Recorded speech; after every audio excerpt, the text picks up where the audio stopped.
人间烟火气，最抚凡人心。最近呢是高丽菜的出产旺季，日常呢我们高丽菜的做法大多是清炒，那今天就来换个口味，学做一道高丽菜煎饼吧。今天我们来做一道高丽菜煎饼。高丽菜煎饼的用料有高丽菜，又叫莲花白或包菜，还有红萝卜、青葱、面粉、鸡蛋和蒜头。好，我们来开始咯。先把高丽菜切丝，蒜头碎，红萝卜刨丝，葱切葱末，和高丽菜、红萝卜它们一起搅拌。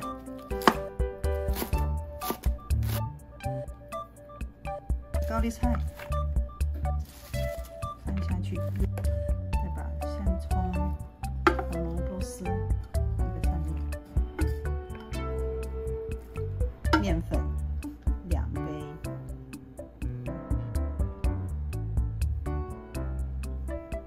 好，2杯面粉。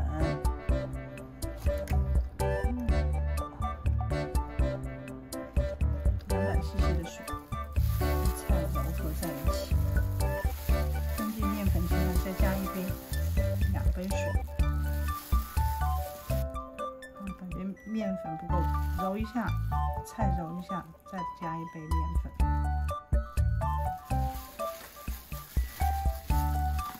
就是面粉和菜要能够粘在一起，揉在一起。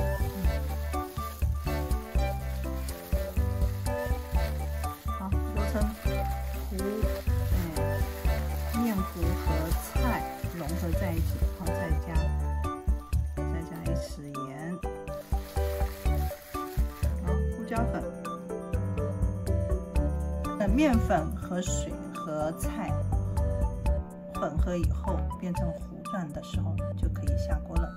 先把菜切丝，然后根据菜出水的状况，再酌情加面粉、加水，调成面糊状，再用小火煎制哦。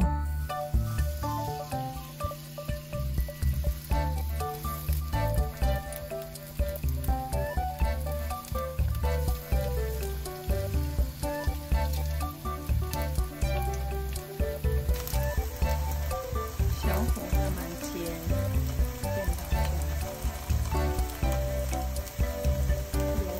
油也可以用上去煎好的2面煎好。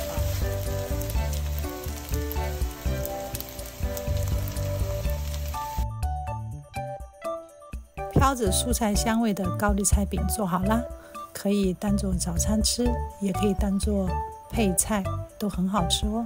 你也来试试吧。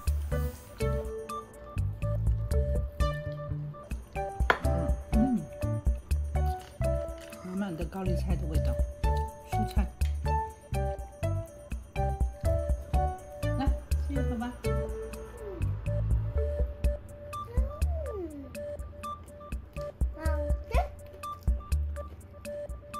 喜欢我们的频道，欢迎点赞、关注、订阅。